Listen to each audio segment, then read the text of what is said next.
This is Real Talks, your host Rich here. We're going to get straight to the point today. We're going to talk about Tekashi 6ix9ine. Daniel Hernandez, known as Tekashi 6ix9ine. Guys, man, Tekashi, he blew up like crazy, man. Let's get straight to the point. I'm gonna let you guys know. Daniel Hernandez, known professionally as 6ix9ine or Tekashi 6ix9ine, is an American rapper. His music has been marked by an aggressive style of rapping, while his controversial public persona is characterized by his distinctive rainbow-colored hair and extensive tattoos, public feuds, and fellow celebrities' legal issues. Man, he's only 23 years old, people, and he has a whole bunch of problems. So, okay, guys, Tekashi 6ix9ine, man, he blew up big, man. And when he blew up big, I mean, we're talking like probably in 1 year, this guy was, he was on top of the world. As far as hip-hop, man, every music video, every song, every video, every appearance, everything. He was getting the most views out of every single, rapper in the biz, every single thing, man. Everything was going great in his life, man. But there was some dark secrets. Guys, so Tekashi 6ix9ine, you got to understand, man, he was running around with the wrong people. Man, see what I always tell, man, listen, this is what I'm going to tell you guys. Never run around with the wrong people. Always run around with people that make you a better you. And that's the biggest thing, man. Tekashi 6ix9ine, man, he had a whole bunch of people, pretty much goons that was he was rolling with. And basically, we're talking about kidnap here. Man, we're talking extortion. Man, we talk about so many situations that could have been avoided, people. Avoided.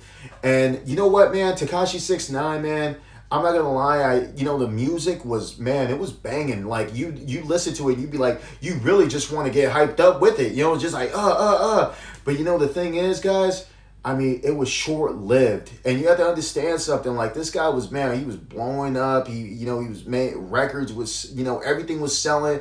And, songs was saying, singles was selling. And his record, man, obviously, I'm going to get into that after. Ended up selling too, but there was a whole bunch of controversy, and not just that. He didn't enjoy it because he was, he was locked up. He was, prison. But Tekashi 6ix9ine, guys, you know what? He was enjoying life and everything. He was rolling with the wrong people, with goons, with people that, were doing bad things, a gang. He was technically saying he was a gang affiliated with the Bloods from New York, saying that, he's rolling, everything's okay. You can't touch me. You can't touch me. He'd always be saying that. And yet alone, people in his circle ended up touching him, even worse, kidnapping him to a point that they just went straight into his house with his child there. I believe his girl was there, or maybe like in another room, took, jewelry, diamond, everything. And after that, I think he just rolled out, and, it was insane. And that happened when he also filmed a music video. He was in a music video with Nicki Minaj. So I believe that happened right after that, which is insane, people.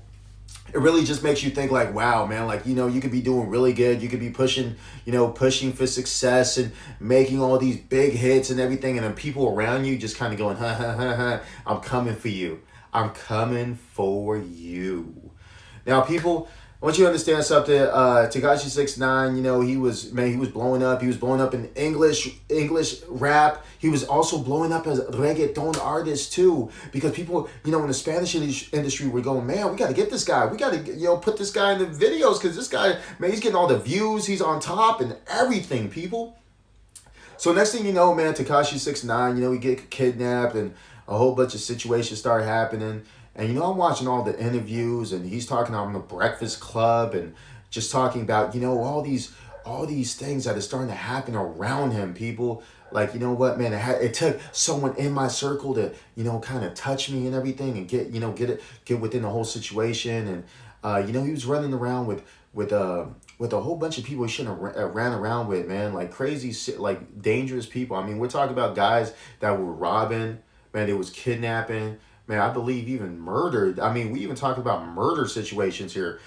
Huge, like jewelry heist, I guess, like big problems. And this is all, man, this is all gone public. Like you guys can, man, this could all be searchable if you go, man, all the court records and everything. It really just, they talk about Tekashi 6ix9ine, but right now, currently, as I speak, Tekashi 6ix9ine is in prison. Now he's in prison, guys. He's gonna get a lot more time. I'm gonna tell you something. He got less time. Obviously, man, he had a really, really good lawyer. But the only reason why he got less time, people, is because people are saying it on the streets, man. And you know what? I'm not gonna be the first one to say it because everyone's been saying it. He snitched. Bitch ass cop. What up, J Rock? They hurt you up in there? What you mean hurt you? Look like he just got back from the fucking snack shop. What you say to them, man? Nothing. Now, people. Okay, so going back, last interview he ever did was on the Breakfast Club, and after the Breakfast Club, next thing I know, Tekashi 6ix9ine, man, he's they handcuffing him and he's going straight into prison and everything. Now the story was, okay, Tekashi 6ix9ine, how's he gonna get what's gonna happen, this and that, blah blah blah. And then guess what, guys? Finally, time went on. It was about a year and a half. About 8 months. 8 months went by, and you know what happened? He basically when he came on. When he actually went to trial, when he actually went to court, he basically snitched. He started talking about everyone that was affiliated with the gang, and basically talking about it. And not just that, even basically going to the part going like this, like, no, I was just a normal kid that got affiliated with the wrong things, and I was not technically, he was kind of saying like, man, I was never supposed to be in this type of environment. Basically saying that even him being a blood was all fake, and everything around him was fake, and he was just trying to fit in, and a whole bunch of stuff, guys. So he ended up, man, he snitched on pretty much everyone you could imagine. So this is what, man, I'm trying to figure out right now, is once he snitched, he was supposed to do, man, he was going to do I think it was like 20 plus years. And it got to the point, guys, that so when he snitched, they gave him less time. And the less time was, I believe he's only doing like a year and a half to almost like 2 years in prison. And talking about that, like, I don't know. It got to the point that when he was in court, someone actually had a cell phone recording of every single thing he talked about on all the people he snitched and the whole, 9 yards. And this is my biggest issue, guys, is at this point, is this going to be safe when he gets out of prison? I mean, like, let's be completely honest here. The only way I can see this kid go back to even recording and doing music and going on tour and everything, because you got to understand, now in 2020, people, no one's really selling records the way they used to.